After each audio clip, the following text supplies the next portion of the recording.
किसी शहर के रेलवे स्टेशन पर एक भिखारी रहता था। वह वहां आने जाने वाली रेलगाड़ियों में बैठे यात्रियों से भीख मांगकर अपना पेट भरता था। एक दिन जब वह भीख मांग रहा था तो सूट बूट पहने एक लंबा सा व्यक्ति उसे दिखा। उसने सोचा कि यह व्यक्ति बहुत अमीर लगता है, इससे भीख मांगने पर यह मुझे जरूर अच्छे पैसे देगा। वह उस लंबे व्यक्ति से भीख मांगने लगा। भिखारी को देखकर उस लंबे व्यक्ति ने कहा, तुम हमेशा मांगते ही रहते हो, क्या कभी किसी को कुछ देते भी हो? भिखारी बोला, साहब मैं तो भिखारी हूँ, हमेशा लोगों से मांगता ही रहता हूँ, मेरी इतनी औकात कहाँ कि किसी को कुछ दे सकूं। लंबा व्यक्ति बोला, जब किसी को कुछ दे नहीं सकते तो तुम्हें मांगने का भी कोई हक नहीं है। मैं एक व्यापारी हूँ और लेन देन में ही विश्वास करता हूँ। अगर तुम्हारे पास मुझे कुछ देने को हो तभी मैं तुम्हें बदले में कुछ दे सकता हूँ। इतना कहने के बाद वह लंबा आदमी ट्रेन में बैठकर चला गया। इधर भिखारी उसकी कही गई बात के बारे में सोचने लगा। उस लंबे व्यक्ति के द्वारा कही गई बात उस भिखारी के दिल में उतर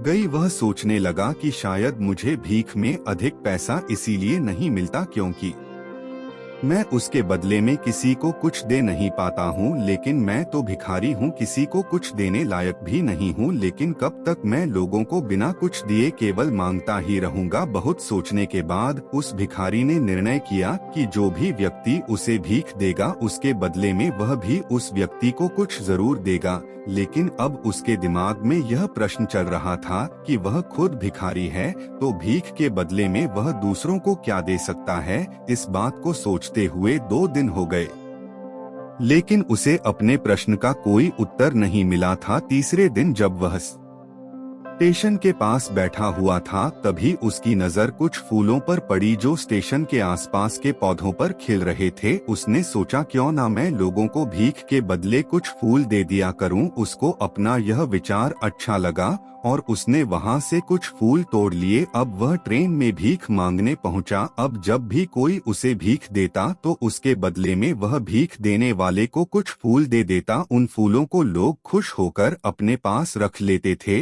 अब भिखारी रोज फूल तोड़ता और भीख के बदले में उन फूलों को लोगों में बांट देता था। कुछ ही दिनों में उसने महसूस किया कि अब उसे बहुत अधिक लोग भीख देने लगे हैं। वह स्टेशन के पास के सभी फूलों को तोड़ लाता था। जब तक उसके पास फूल रहते थे तब तक उसे बहुत से लोग भीख देते थे, लेकिन जब फूल बांटते बांटते खत्म हो जाते तो उसे भीख भी नहीं मिलती थी। अब रोज ऐसा ही चलता रहा। एक दिन जब वह भीख मांग रहा था तो उसने देखा कि वही लंबा व्यक्ति ट्रेन में बैठा है, जिसकी वजह से उसे भीख के बदले फूल देने की प्रेरणा मिली थी। वह तुरंत उस व्यक्ति के पास पहुंच गया और भीख मांगते हुए बोला, आज मेरे पास आपको देने के लिए कुछ फूल है, आप मुझे भीख दीजिए तो बदले में मैं आपको कुछ फूल दूंगा। उस लंबे व्यक्ति ने उसे भीख के रूप में कुछ पैसे दे दिए और भिखारी ने कुछ फूल उसे दे दिए। उस लंबे व्यक्ति को बात बहुत पसंद आई। वह बोला, वाह क्या बात है, आज तुम भी मेरी तरह एक व्यापारी बन गए हो। इतना कहकर फूल लेकर वह लंबा व्यक्ति अपने स्टेशन पर उतर गया। लेकिन उस लंबे व्यक्ति द्वारा कही गई बात एक बार फिर से उस भिखारी के दिल में उतर गई। वह बार बार उस लंबे व्यक्ति के द्वारा कही गई बात के बारे में सोचने लगा और बहुत खुश होने लगा। उसकी आंखें अब चमकने लगी। उसे लगने लगा कि अब उसके हाथ सफलता कि वह चाबी लग गई है जिसके द्वारा वह अपने जीवन को बदल सकता है। वह तुरंत ट्रेन से नीचे उतरा और उत्साहित होकर बहुत तेज आवाज में ऊपर आसमान की तरफ देखकर बोला, मैं भिखारी नहीं हूँ, मैं तो एक व्यापारी हूँ, मैं भी अमीर बन सकता हूँ। लोगों ने उसे देखा तो सोचा कि शायद यह भिखारी पागल हो गया है और अगले दिन से वह भिखारी उस स्टेशन पर फिर कभी नहीं दिखा। लेकिन 6 महीने बाद इसी स्टेशन पर 2 व्यक्ति सूट बूट पहने हुए यात्रा कर रहे थे। दोनों ने एक दूसरे को देखा तो उनमें से एक ने दूसरे से हाथ मिलाया और कहा, क्या आपने मुझे